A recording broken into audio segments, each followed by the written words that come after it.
L'économie circulaire des matériaux de construction en Normandie. Les travaux de l'UNICEM Normandie, financés par le contrat de plan interrégional État-région Vallée de la Seine, avaient pour objectif d'identifier clairement les aspects quantitatifs et qualitatifs de la production de granulats recyclés sur le territoire de l'axe Seine. Regardons de plus près l'état des lieux de l'économie circulaire des matériaux de construction en Normandie. Réemploi, recyclage et réutilisation. Les besoins du BTP en Normandie sont de 19,19 millions de tonnes. Ils sont couverts à partir du réemploi sur les chantiers de travaux pour 1,4 million de tonnes, de la réutilisation en l'état de 0,5 million de tonnes de chantier à chantier, et des trois sources suivantes. Les carrières. Chaque année, environ 20 millions de tonnes de matériaux inertes sont extraites des carrières de Normandie. Après l'expédition de 4,5 millions de tonnes vers les régions voisines, 15,5 sont destinées à la consommation normande ainsi que 0,5 millions de tonnes en provenance des régions voisines. Les plateformes de recyclage. 1 million de tonnes de granulats recyclés sont issus des plateformes de recyclage et des carrières.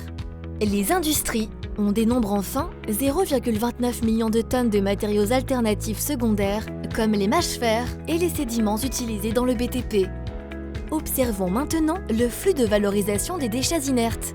Il y a 3,75 millions de tonnes de déchets inertes qui sortent des chantiers du BTP. 1 million de tonnes est envoyé vers les plateformes de recyclage et les carrières pour recyclage en granulats, 1,75 million de tonnes par au remblaiement de carrières pour le réaménagement. Le taux de valorisation des déchets inertes sortant des chantiers est donc de 1 plus 1,75 divisé par 3,75, soit 73%. L'enjeu de développement réside ainsi dans les deux dernières destinations des déchets inertes.